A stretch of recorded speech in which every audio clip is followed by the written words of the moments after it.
Hello, hello, hello, and welcome to another edition of Cat Chat. We are live at Buffalo Wild Wings.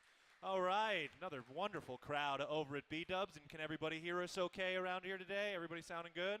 All right, well, I'm Keaton Gillogly, joined as always by head coach Brent Vigen. Coach, how we doing? How we feeling? Good, yeah. It's good to be in the conference play here. And again, going on the road to play a really good opponent.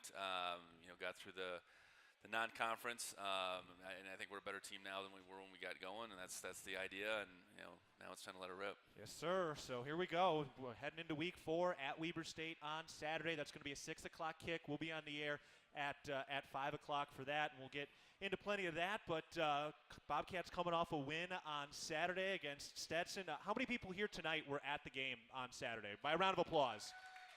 All right. Sounded like you guys had something to get off your chest because early on in that game, it was so loud. I felt like I was standing in front of a speaker at a concert getting my hair blown back. I don't know how you felt about it, Coach, but I felt like there was just a little extra edge in the crowd noise that first few minutes of the game. Yeah, I don't know. It was such a beautiful day. I know that it was a great atmosphere environment, and I think we fed off the crowd, and then we played really fast, and things went well pretty quickly. And I think I hope we energize the crowd at the same time. I think that's the way it works best when the crowd energizes us. We play well, and they get as rowdy as possible. So it was a really good first half in particular to take care of business, get up 41-6. An opportunity to get a lot of guys in the game. Most everyone, I think, that could play got in that game, and a lot of great experience for a lot of young guys. Yeah, it was really fun. And honestly, like one of the things that is really exciting for me in those games is seeing all those second, third string guys, maybe guys that aren't on the depth chart. It's a lot of fun to see them get out there, make a few mistakes, make some great plays, and see some of those flashes. I'm sure for you it's got to be really rewarding seeing how hard these guys work in practice and finally be able to tap them to go into a game late like this. Yeah, to have 2 games here in the non-conference where we did get everybody in between the 2 games, I think that's something you look for because there's nothing that replicates game experience. Playing in front of 21,000 plus fans is something we can't replicate in practice. And going against someone in a different colored jersey, same deal. So to get those guys out there, yes, it is very rewarding because they're going to be the guys that, maybe further on down this season or certainly down the road in the years to come that are going to be the ones we're really counting on. So you can't put a price tag on how important that is. Can you think of any time where maybe you've had had somebody play in one of these moments late in the game where they played so well they really kind of bumped themselves up the depth chart, whether it's here or one of your other stops where you're just like, wow, that guy just earned some more playing time? Yeah, I can't. Nothing specific comes to mind, but I know it's happened. And I guarantee there's going to be someone from these first 2 games that that probably didn't touch the field against South Dakota State, but as we go down the road and probably won't play for a couple weeks, just the nature of football. You need guys to continue to be on the rise, and so it's going to happen at some point. It seemingly happens every year. I've been part of years, though, at the same time where you never had a game like this. Many of those years at Wyoming, I mean, every game was a dogfight, and to have a couple games like this where you get a chance to, in a sense, get everybody in, it is a really important piece to your growth. We'll talk more about this Stetson game, but I do want to talk a little personnel stuff. So Lanyata Alexander Jr., his waiver was denied after the 2 transfers, so he won't be eligible to play this year. But he does still have the 2 years of eligibility, so he'll be good to play next year. Is that right? Yeah, absolutely, yes. And it's unfortunate. This isn't the only, let's say, case of these two-time transfers across the country. I know there's been some highly publicized ones that the NCAA hasn't granted those waivers, so it probably didn't come as a huge surprise. It was disappointing because the rules have evolved since Junior went into the transfer portal back in December, and we really got his commitment at the beginning of January, and then these rules, were put into effect in January, and you just never know how they're going to respond. It seems like the last stretch of time they've granted a waiver for just about anything, and they're putting the brakes on that. They're trying to make it much more black and white, and this is the result of it. And you mentioned on Monday during the press conference, too, you just felt like he was in a good place academically with practice and that sort of thing. I mean, it's been a long journey for him, I'm sure, but what has he been like, and why do you say he's in a good place right now? Well, that's the conversation we had when we found the news. I just said, regardless of this news and how that affects you in the short term, hey, you seem like you're in a good place. You're in a spot where you're thriving in every which way, and now the on the field performance, that's going to have to wait. But this was more about him getting to the right place. And sometimes you don't know why things happen. He picks Arizona State kind of on a whim, so to speak. And Arizona State, that he was there for a semester, and that whole staff, everything they were doing during those COVID years, has now come to light. They're not going to be eligible for a bowl this year, and there's probably other things coming down the pipe for them. So he goes to Washington. That doesn't quite work out. They have a coaching change there. So fast forward, he's here. It doesn't happen as quickly on the field as he would like or we would have liked, but he's a great talent. He's a kid that's got a great spirit, and I do think he's found where he's supposed to be. Well, even if it's going to be a little bit of wait, I'm sure we're excited to see him play next year. Also, Ty McCullough, you said, is he starting to get back into practice now a little bit? Yeah, doing a little bit this week. He's not making the trip with us this week, but he's getting closer, and that's that's going to be an injection of speed and talent that we certainly look forward to. He got an injury, then a setback that was right up in front of that first game that just prolonged his debut, with the Cats, and we can't wait to get him out there. But it's getting closer. And now, how is his rapport with the quarterbacks? I mean, because he was there in the spring, is that right, or did he just come in the fall? Yeah. So he got some time in the spring. So how's his rapport with the quarterbacks and that sort of thing? Yeah, really good. I think he would have been on the field a lot had he been healthy. And that's due to what he's able to do in the fall, the summer, and then going back to the spring. Ty's a real talent, and we're just looking forward to get him out there. Well, staying on the wide receivers, Jacob Trimble, true freshman, got a lot of targets, 9 targets, a number of catches, over 100 yards receiving. First Bobcats do that since last year when Willie Patterson had 148 against Northern Colorado. I believe that was in October. So big-time game for him. Did fumble late, so you saw a few things here and there. But overall, it looked like he was really kind of getting into a rhythm. And also in the punt return game, too. Seemed very aggressive, very confident, and kind of got going. What did you see from Jacob Trimble in this game? Well, 2-game stretch where I think we've got him game ready. I thought he did a good job at South Dakota State, and that was really just fielding a couple punts and saving that field position. In this game, most of his yardage was after the catch. Most of them were bubble screens, those type of things, and he did a really good job. I think he shows that once the ball's in his hand, he can get it moving forward, and he can make some people miss, and that's what we thought we had in Jacob, and to have that come to fruition so soon. That's what we wanted. Now he wasn't without some mistakes. I think he misjudged the ball, but then they had to punt again, and then he had a good return after that. He had a good return late. He did have that fumble. That was the one down the field inside fade that he caught. So definitely think some things to learn from, but really liked the production that he had. We want to remind everybody that Universal Athletic has been a proud supporter of Bobcat Athletics for over 45 years. Check out their great selection of Bobcat apparel and accessories for all your game day needs. Go Cats. All right, our player guests today are Simeon Woodard and Julius Davis. They'll be joining us a little bit later. You guys can get your food in order now. You're good for a minute, so chill out, but we'll be talking to them in a little bit. And we got some fan questions we'll get to coming up after this timeout. We're taking a break, though, from Buffalo Wild Wings. This is Cat Chat presented by Learfield.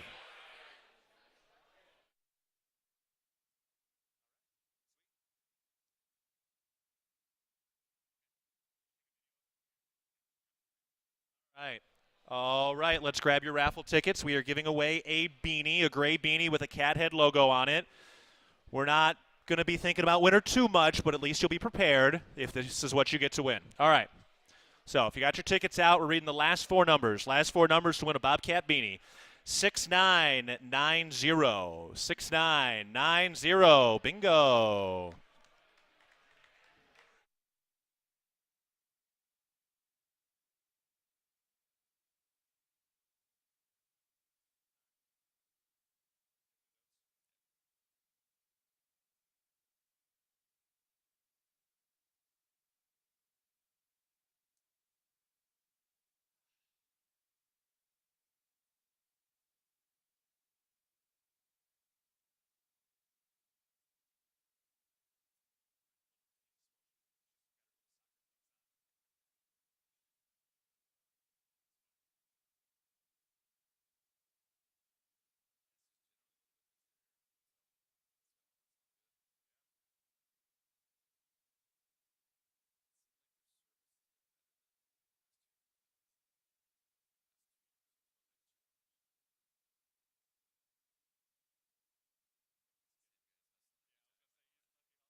We are back live at Buffalo Wild Wings for Cat Chat.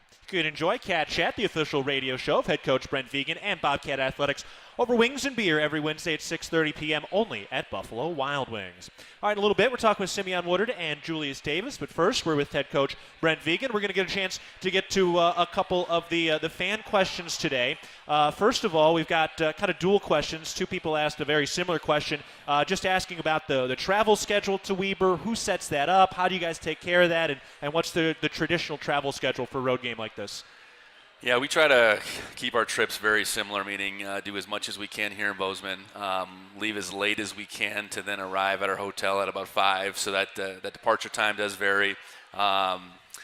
There's a few different people involved with the travel process, starting with Tice Goosens, who's our CFO in the athletic department. He sets up the charters, but then Chandler Arbazani, our general manager, handles much of the logistics as far as putting the schedules together, having the back and forth with the hotels, setting up the meals.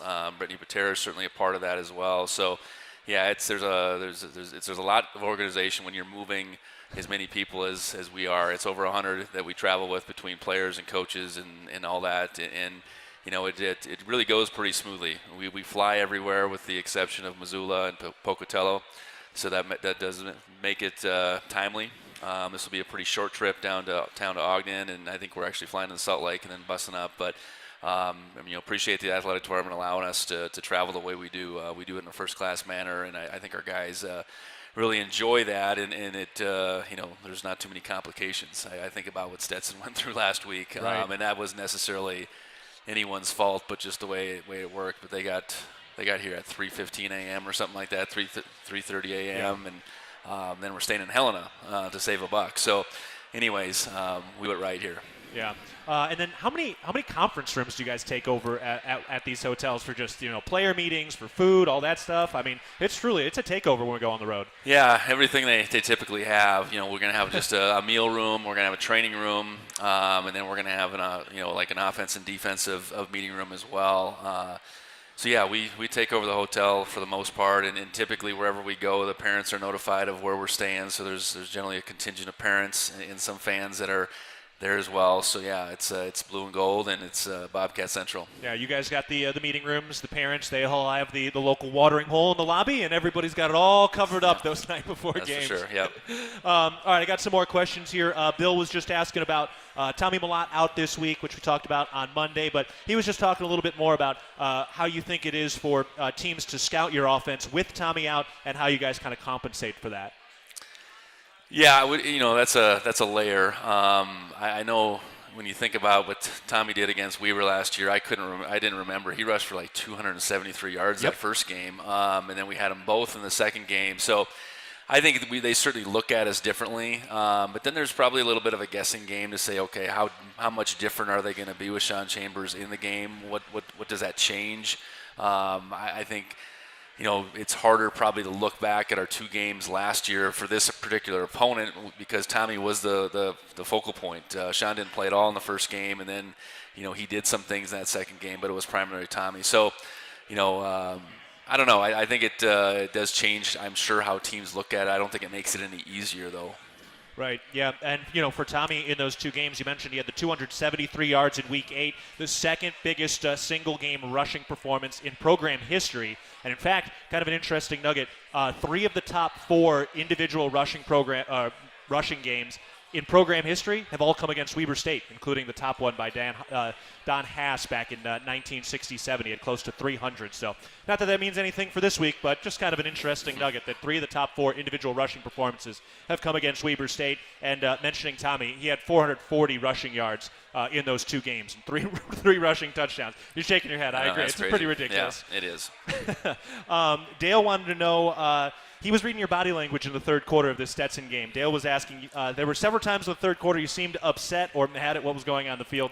What did you see that you didn't like? Well, we go in and we're up 41-6, and the challenge in that second half is no matter who's out there, we got a standard to continue to uphold. And just the way the first little sequence went, we talked about, I think Jacob fumbled on a big gain, and we were going to be probably inside the 25.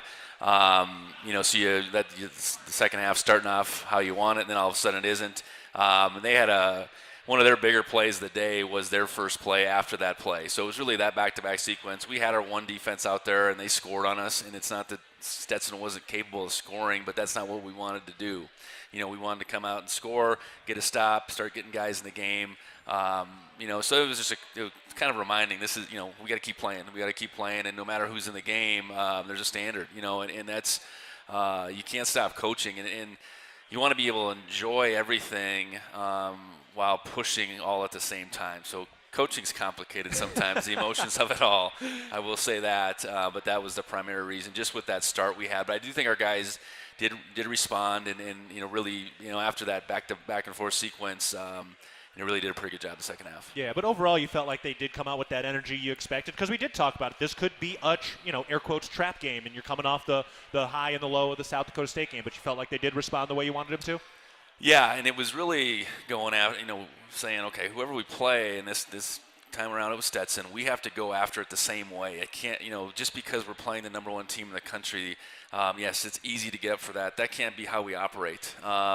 Just the opportunity to go and play each week and not taking that for granted, and it has to be part of our fuel. So I do think we played hard. We played really physical. I thought we raised the bar as far as our physicality, and I thought our attention to detail, was an improvement. I think that was certainly one of the things against South Dakota State. We lost we lost some detail at times, and that cost us. And we wanted to make sure we took a step forward. So I really thought the guys prepared well and went after it.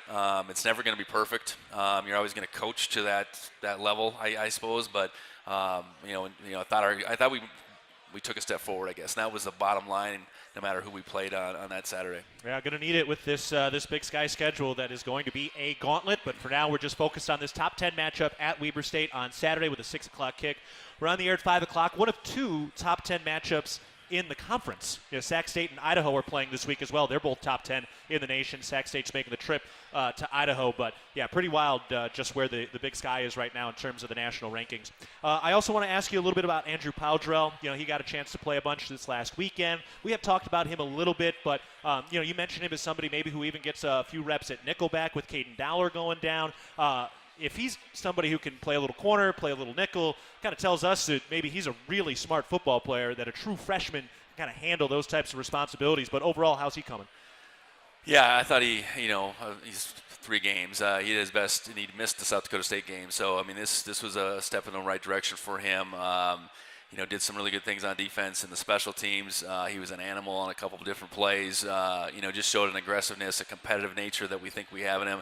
And I think he's more mature, than a typical true freshman. I think that's it. And he is a smart football player. I think one thing when you get guys out of Texas, and I'm going to, Simeon's going to smile when I say this, there's a high level of football those guys play, and they're coached up really well. So, it isn't this major transition into college football as far as how they're taught, all the things they have to know.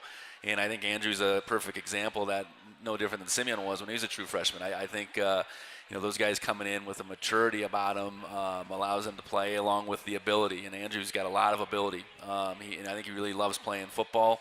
We can look for his role, I think, to continue to grow as the season goes along.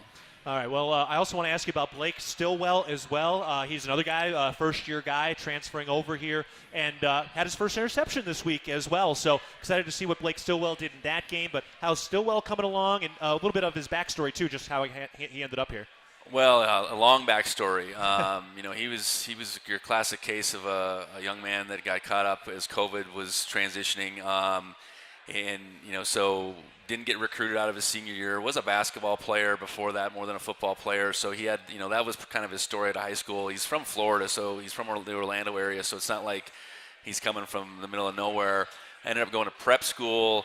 In the fall of 2020 up in the Northeast, and it kind of to extend that recruiting window, found his way to a junior college in Shreveport, Louisiana, of which they dropped their season in the midst of the 21 season.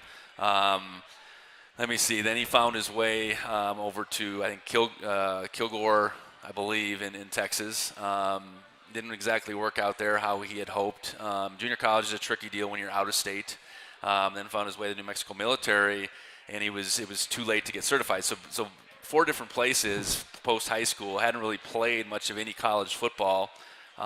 Coach Garza, when he was at McNeese, knew of him when he was up in Shreveport, and that's kind of how we knew about him. And a long story short, I mean, that's a long story. Yeah. And he's here, and for him, there was a transition. He's the first time he's been in a place that, okay, this place is committed to him, and that's a transition all into itself. And he had an ankle injury in the spring that kind of set him back a little bit as far as, doing a lot in the spring, but then he flashed in the spring game. I think returned a touchdown or an interception for a touchdown there, and then he's made some things happen here these first couple games. He's made some mistakes, some full speed mistakes, and he's also made some full speed plays, and that's we'll need him whether it's on defense or on the special teams as we continue on through the season. Man, that's a lot of adversity to go through, especially trying to figure it out, but pretty cool to see him out there and get that first interception on Saturday. Yeah, no doubt. All right, we're going to take a break, but first I want to remind you that it's almost Saturday, Bobcats, and it's time to gear up for another season of football. If you bleed blue and gold, then get game day ready with MSU Bookstore, the only non-for-profit university bookstore cooperative that has the largest selection of Bobcat gear around. Shop with us on campus at Bobcat Stadium on game day and 24/7 at msubookstore.org. All right, we're talking to some players coming up after this timeout. We're leaving Buffalo Wild Wings, coming back. This is Cat Chat, presented by Learfield.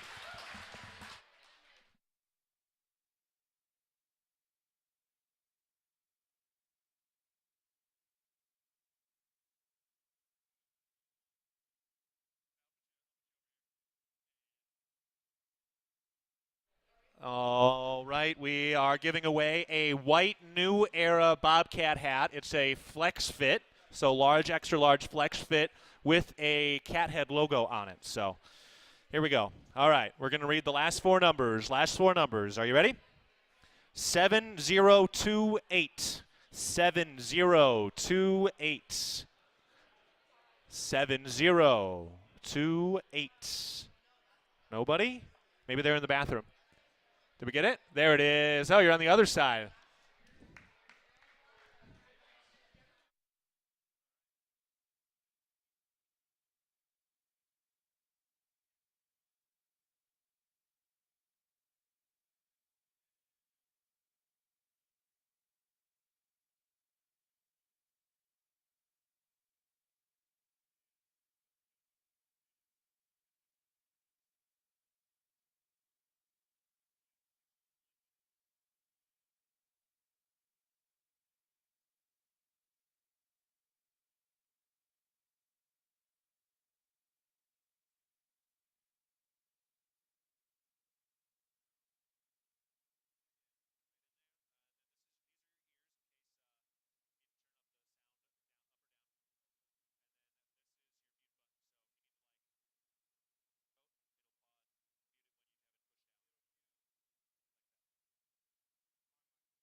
I'm Keaton Gillogly along with Simeon Woodard at Buffalo Wild Wings for Cat Chat.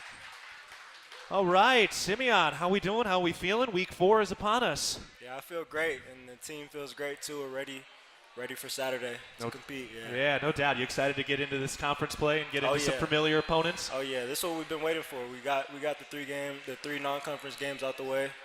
Got our feet wet, see what we could do, see where we match up with teams. So now it's time to get ready for what really matters. Yeah, no doubt. The title defense starts next week. Yes, sir. Yes, sir. How'd those championship rings turn out? Man, those things look good. If you see them in person, they look good. Yeah. They got a nice little shine on them too. So. Good. Yeah. All right, well, we can put that in the closet now, but, every now and again you can peek open. Yeah, definitely. Go get yourself another piece of jewelry. Just another motivation piece just to look at, know what we're after right now. I like to hear it. I like to hear it. It's going to be tough, too. I mean, there's a lot of good teams with the Big Sky right now, but I assume that's how you want it. Exactly. If you want to be the best, you got to beat the best, right? Yeah, definitely. Coach Vigen always talks about, taking, the harder route. Like, for instance, we have a workout in the summer where we hike the M, which is like the mountain, and we take the hard way. And it kind of translates over to the season where we want those hard games, we want those tough opponents.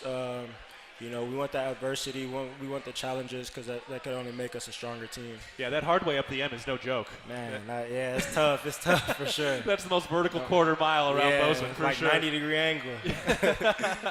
Oh, yeah. All right, well, we're talking with Simeon Woodard, one of the cornerbacks from Montana State, one of the more experienced guys. It's going to be your 30th game coming up on Saturday, too. Not too shabby. And crazy. Yeah, and you're a true third-year junior, which is so rare. Yes, sir. Give us a little backstory on that transition coming out of high school, because your freshman year was 2021, so obviously with the pandemic and all of that. Yeah. So what was the timeline there? How much high school football did you get, and kind of what your recruiting was like? Yeah, so I played all 4 years. Luckily, we got to play during COVID. My senior year, it was kind of a weird year. It was in the midst of 2020, so we missed 2 games because a few players on the team got COVID. Luckily, I was able to start getting recruited by Montana State my junior year, kind of before COVID hit. So I kind of already had them on my list. I was already on their radar. I ended up committing, and I wasn't really expecting to play right away, to really do anything. I was just gonna come up here and just give my best during workouts and during camp, and then whatever happens just happens. And then fortunately, I was able to play early. I think that was great for me to, get that experience under my belt and, transition it from to year 2 and then now on to year 3 and kind of just embracing that leadership role now at this point. I have that experience. I kind of know what it takes to, go to a national championship, win a conference championship, make plays on the field. So now I feel like my goal right now is just kind of to be one of the leaders in the back end. Yeah, well, you certainly know how to make the big plays. The program's leader in postseason interceptions is not too shabby. Yeah, that's crazy. I didn't even know until one day I was scrolling on Twitter and I just seen it. I was like, it's crazy. Yeah, no doubt. Now, you committed with Coach Choate, is that correct? Yes, sir. So what was that like once Vigen took over? I mean, how much were you committed to just Montana State versus Coach Choate and the conversation? So, why did you stick through that coaching change? Yeah, obviously that previous coaching staff was a great staff. They showed me that they definitely cared about me, and then not only that, they showed that just the program and the program history of Montana State was somewhere to be. So I committed to a program for sure. Kind of honestly knowing that college football comes coaching changes. So if somebody were to leave and somebody were to hop in, I would still be in a place that I'm comfortable with. So I committed, I signed and everything, and then I want to say a few weeks later, Cho ended up leaving. So now it's kind of some uncertainty. Vigen comes in. Obviously I'm still a recruit. I haven't really talked to Vigen as much, but I'm just keeping up with all of the press conferences, interviews, and then he ends up, kind of reaching out to us, and it kind of gave me a little more comfort knowing that I'll have another staff that cares about me. And then obviously these past 3 years they've showed nothing but love, and care for all of the players. So Yeah. I think it was great. I think it just happened perfect for us. Yeah. Yeah. And you were somebody who did come in and had the opportunity to play a bunch as a true freshman, which, Sure. I feel like a lot of times on this show we're talking a lot of people who have waited their turns. Lavelle Price Jr. is a sixth-year guy, waited his turn, and now he's the guy at that nickel position. But we're also seeing some true freshmen get out there. Andrew Powdrell in your room, he's getting out there as a true freshman. Jacob Trimble, Scott Trey Humphrey. How impressive is it to see some of these first-year guys get out and make a loud impact? Humphrey's got 6 touchdowns. Crazy, yeah. He's a great player. Yeah. Have you had to tackle him much? Nah, I don't think I ever had to tackle him. Luckily, good. Yeah, good. Because he'll run through any tackles, so he's definitely a good player. But I want to talk about Andrew. He's obviously in my room. He's just Vigen talked about it. He's mature, like especially for a true freshman. He understands the playbook. He plays with the right technique, the right mindset. So I think everything that came with Andrew, we were blessed to get him, and obviously it's showing why he's on the field this year. Jacob Trimble, another player who made a lot of plays during fall camp, and then as you can see in these 3 non-conference games, he was able to make a lot of plays as well. And then, like you said, Scotty, 6 touchdowns as a freshman, first 3 games, crazy. So I think them 3 have definitely shown that they get play at the next level, and obviously the rest of the freshmen, whenever their time comes, they'll definitely show that they can play as well. So I think we got a great freshman class. And that's just a testament to Coach Vigen and then the rest of the staff for recruiting them. Yeah. What have the conversations been with Powdrell? I mean, did he walk in on that fall camp and all of a sudden you're like, bam, that's a guy who's going to get some time? Or were there some conversations? Talk about the leadership part of it. How have you been a leader to him? In the summer, we have, like, our little workouts. And I want to say, like, I knew that he was going to play as soon as I seen him, like, backpedal and get out of one of his breaks. I could just tell, like he had it. Yeah. And that it factor could be loud. Yeah. And as time went on, he was having a great camp, and I was just trying to, as a leader, just telling him, like, showing him the ropes. Even knowing that he could pick stuff up quick, I just wanted to show him and let him know that he's doing good, and just keep lifting him up because obviously he's going to get on the field a lot more this year. Yeah. A lot of people talked about the cornerback room and a lot of the defensive backs coming into this season as a question mark. There were some big plays last year. But how did that kind of rally you guys around? Because it certainly felt like, especially with, like John Johnson coming in, he seems like he's got a high motor in practice. Miles Jackson is obviously a tremendous player as well. You've got a lot of experience. But how did maybe some of the second guessing coming away from you guys, like outside, help get you guys together and really lock in? Because it seems like the play's been pretty good for the first 3 weeks. I would just say just getting back on the practice field, getting back in the film room, being a little more critical than we were in the past, being a little more technical, just doing the extra that can improve our game that much more. I'm expecting our group and in the safeties and nickels, obviously, to have a much better year than last year. Not saying it was terrible, but I definitely think that there was plays we left out on the field. So being a little more conscious of, what we're doing, why we're doing it, and how we're doing it is definitely going to help us have a great year this year. Yeah, it certainly seems like there's a little more creativity, and I mean, it feels like Polidor is a big part of that. It just, with his athleticism, his ability to cover territory, it seems like it gives you guys just a little more flexibility. Yeah. Drew, he's been balling like ever since he moved to free in the spring. Yeah. It's natural for him. He comes down and tackles. He flies from the post to the sideline to break up passes. I think that's the perfect spot for him. And honestly, I can see him going to the NFL in a few years. Yeah, for sure. Yeah, he's young too, so and he has a few years on his belt too. Yeah. Another Texas boy, another guy. Yeah, come on. He seems hungry. He was talking to the media this week. He is hungry for that first sack. He's so close. Last game, we called some play and he almost had a sack. You could probably pull up the film and you know what I'm talking about, but it was a great play, incomplete pass. He hit the quarterback, but he still came to the sideline kind of frustrated because he really wanted that sack. Yeah, but he's definitely going to get it. He's going to get a lot of sacks, a lot of interceptions throughout the year. So all he has to do is just play his game, keep doing what he's doing, and the plays will come for sure. Yeah, no doubt. All right, Weber State's coming up on Saturday. Give us a couple of keys. What do you all need to do as a defense to be successful against Weber on Saturday? Defense, we definitely need to stop the run. Weber, they always have a pretty good offense, pretty defense, just a good team in general. So we need to be able to know our P's and Q's, focus up, pay attention to the details and the little things that we don't want to let us get beat off of. So, just tackling, of course,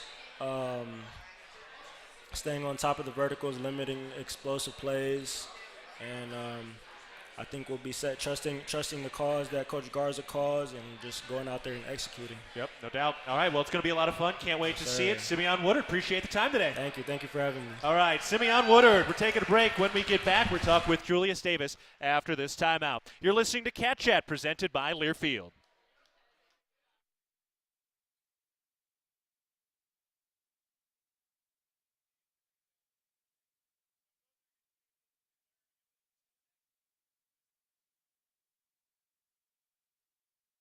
Okay, grab your raffle tickets. We're giving away a reversible Montana State tote bag. On the inside is gold with a cat head logo, and then on the outside blue, and it says Montana State.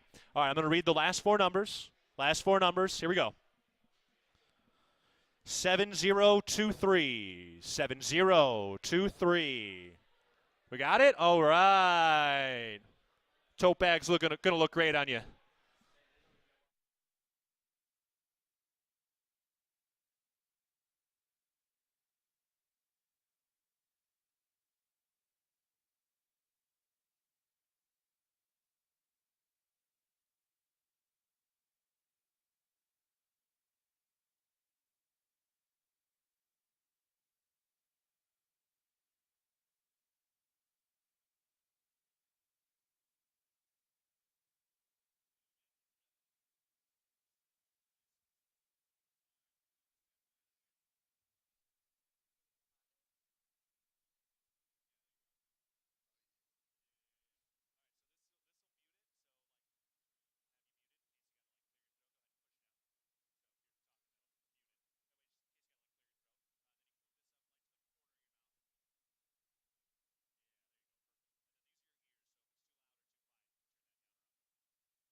We are back at Buffalo Wild Wings for Cat Chat.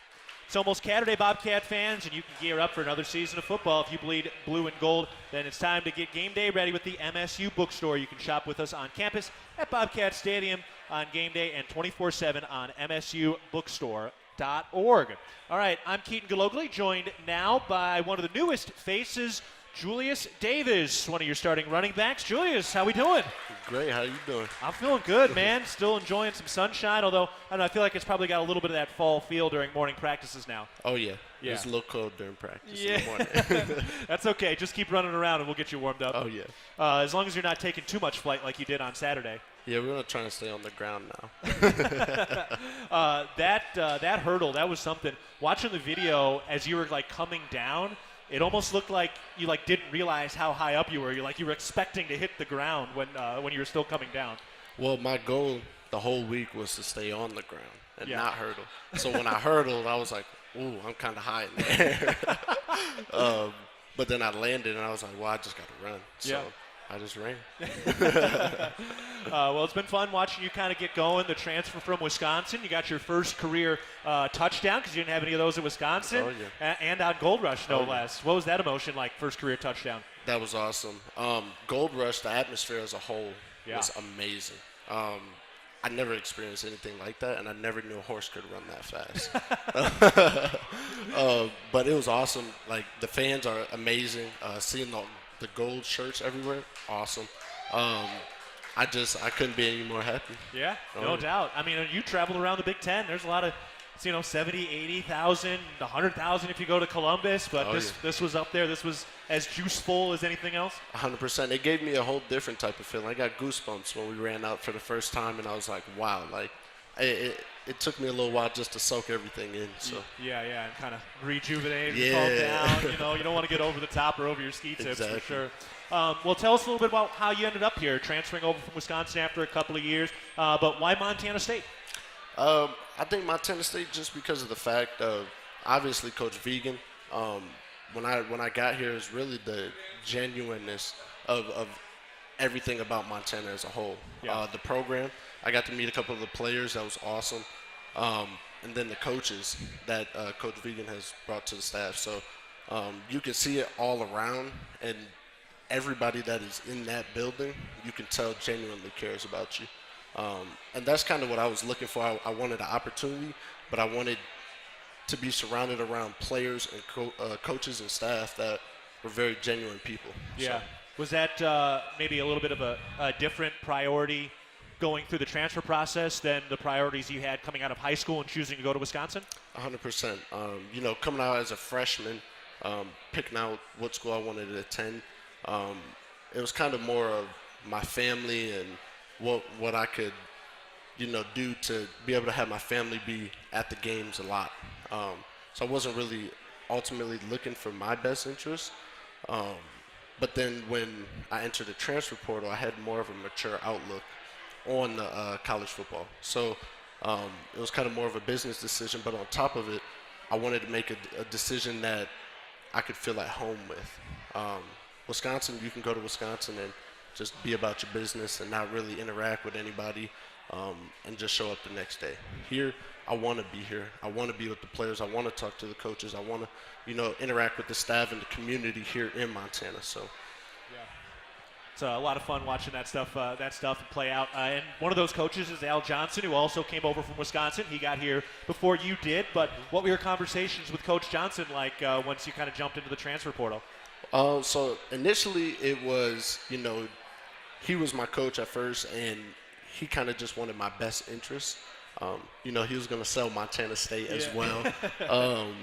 But ultimately he was kind of like, that person that I could go to talk about, okay, what should I look for? What do you think looks the best for me? And kind of just look for different perspectives. And I was doing that with a lot of people, but Coach Johnson, me and him have a connection from Wisconsin that ultimately helped a lot. And when he introduced me to a bunch of the coaches on the staff, because he didn't introduce me right away. Right. He kind of just talked to me about the whole process, kind of let me be in that moment. And then once he started introducing me to Coach Vigen, Coach Mitch, Coach Housewright, that's kind of when I got that feeling like, okay, I kind of like it here at Montana State. It's a different feeling that I haven't had in a while. Yeah, well, we're all very glad to have you here and starting at the running back position and doing what you're doing right now. And it's been a lot of fun to watch. Now, For you at Wisconsin too, there was a lot of injuries that kind of hurt you and that sort of thing. What were some of those injuries? I mean, just kind of take us through some of that timeline. It sounded like you had a lot of adversity while you were there. My freshman year, I came in from high school dealing with a sports hernia injury. That kind of set me back. I had to use my red shirt. We also had Jonathan Taylor there, so right. I was going to red shirt regardless. But then I ended up kind of having some small soft tissue injuries, and I think ultimately that came down to the fact that I had to mature. There's like Andrew, he's very mature as a freshman. I was telling Simeon, I wasn't that mature as a freshman at all. Yeah, I'm sure very few of us were. Yeah. So it's like there are certain things like drinking your water, staying on top of nutrition, sleep, regardless of what it was, even your football IQ, the playbook, all that stuff comes in hand. And Coach Vigen says it all the time. How you do it, one thing is how you do everything. So even with academics, you got to be on top of your academics, and if you're on top of your academics, that's going to translate onto the football field as well. Yeah. All right, I want to talk about this offensive line a little bit. Obviously, you've seen plenty of Big Ten offensive lines. You've run behind them, but now Al Johnson is coaching this crew, and, that's the backbone of this program. Everybody knows the name of every offensive lineman on this team. What's it like running behind this offensive line right now? It's awesome. I'm having a great experience with them. The bond and the chemistry between us is growing every week. But ultimately, this is probably the best connection I've had with the O-line. Yeah. They're a great group of guys, very physical, very dominant, very smart. So I'm really excited just to continue to see how we go throughout the season and how we can improve. And I think slowly you'll start to see, everything's going to click, and when you do, those explosive plays it's going to happen more frequently. Yeah, tell me a little more about that chemistry. Why is that important for the running backs and offensive line? I think, from the 30,000-foot view when we're watching in stadium, it's just they're not even – do they even know who's behind them? They're just trying to do their thing. But tell me a bit more about that chemistry and why it's important. The chemistry with O-linemen is very important just because you want to be on the same page. And there's a advantage you can gain within being on the same page with your O-lineman, because a lot of football, yes, there's a lot of textbook things, but you can always go off the textbook and kind of make a play and be a football player. And it's like, if we're on the same page with that type of stuff, then we're creating big plays when maybe there wasn't a play at all. So it's really big to have that connection with them, and really just show them, we appreciate your hard work. 'Cause it's not easy down there at all. Hitting your head for 70 plays in a game is not very fun.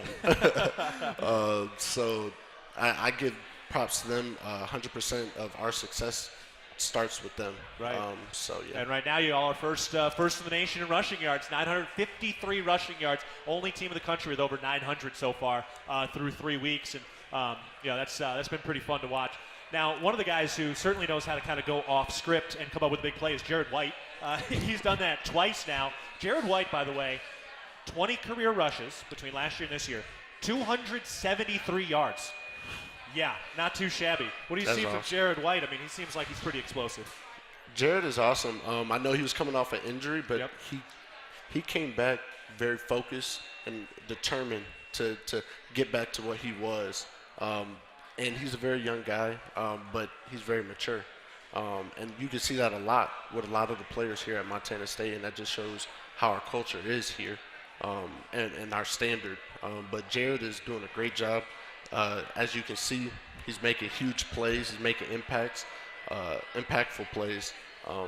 And honestly, I'm just excited to see where he goes from here, because his ceiling is up here. Yeah. There's a lot of juice in that running back room. Oh yeah, there's a lot of depth.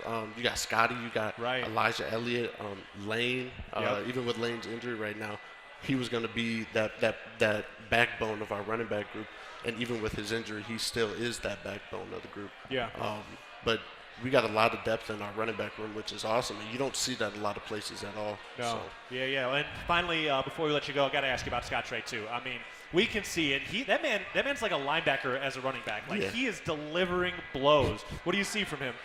Scotty's a dangerous dude if you get in his way. But he's awesome as a freshman. You love to see guys that are just going to put their body on the line for the team. and that's exactly what he's doing. And you can see his potential as a freshman and where he can go. There's a lot of things that he can improve in his game, but he's doing an amazing job, and you can see that now. And he wants to learn. He wants to be, soak in all the information so he can become a better player.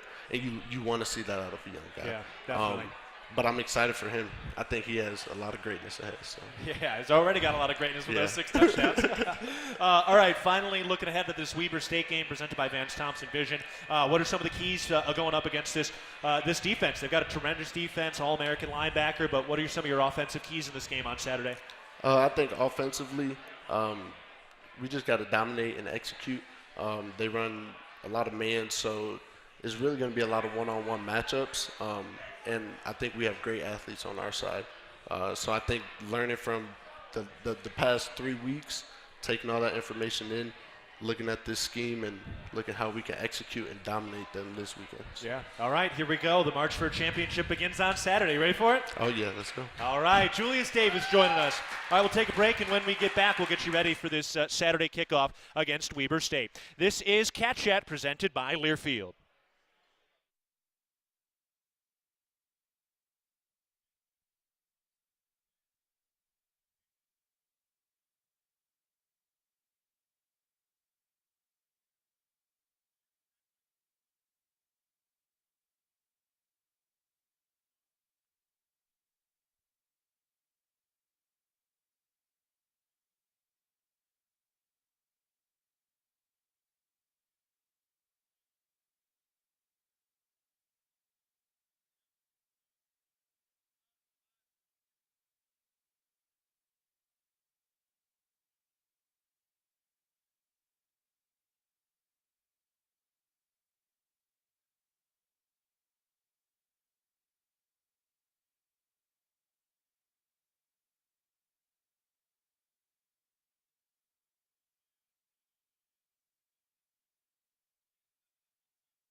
Cool.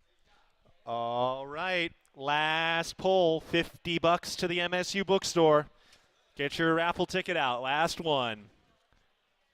All right, reading the last 4 numbers. For an MSU bookstore gift card, 7012. 7012. We got it over here? Right there, 7012. There it is.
Back one final time at Buffalo Wild Wings for Cat Chat. I'm Keaton Gillogly, joined by head coach Brent Vigen as we take a look ahead to the next game presented by Vance Thompson Vigen.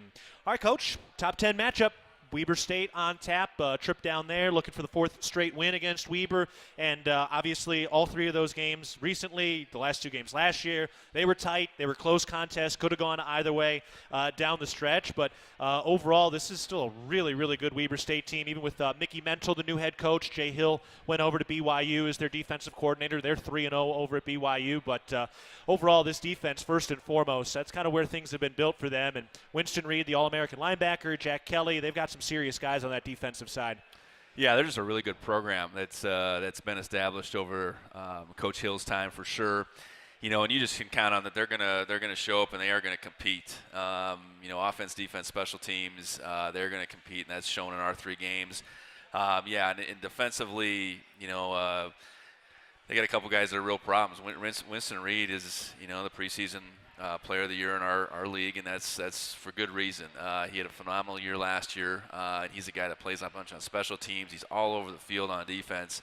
You know, and they do play a lot of man coverage. I think, you know, Julius alluded to that. They play an aggressive form of defense, and he's a big part of it, and their front's a big part of it. So, you know, we're going to have to play well on offense to stay ahead of the chains, and you know, ultimately, you know, we got to capitalize on those opportunities that we give ourselves when we're down and close. Now, they do have a great defense, but also, you know, you guys really ran the ball well against them last year. You had 5 rushing touchdowns against them, and they gave up 11 total. So 6 rushing touchdowns allowed against everybody else outside of Montana State from last year. So, you know, it looked like you guys were really able to get some stuff on the ground. How are you going to be able to do that again?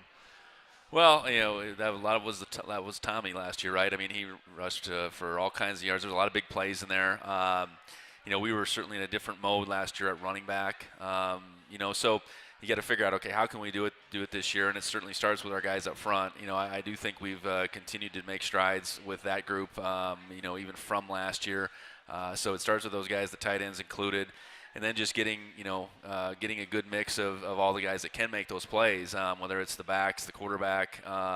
You know, there's going to have to be a blend there. We're going to have to be able to throw it. You know, I think there's no denying that, you know, to be successful in this game. No doubt. All right, that's coming up at 6 o'clock, the kickoff on Saturday. That's going to wrap up this edition of Cat Chat from Buffalo Wild Wings. Thanks to Trevor Nominuk back in the studios today, to head coach Brent Vigen, Julius Davis, and Simeon Woodard for joining us today. This is Keaton Gillogly saying so long, go Cats, and we'll talk on Saturday. This has been Cat Chat from Learfield.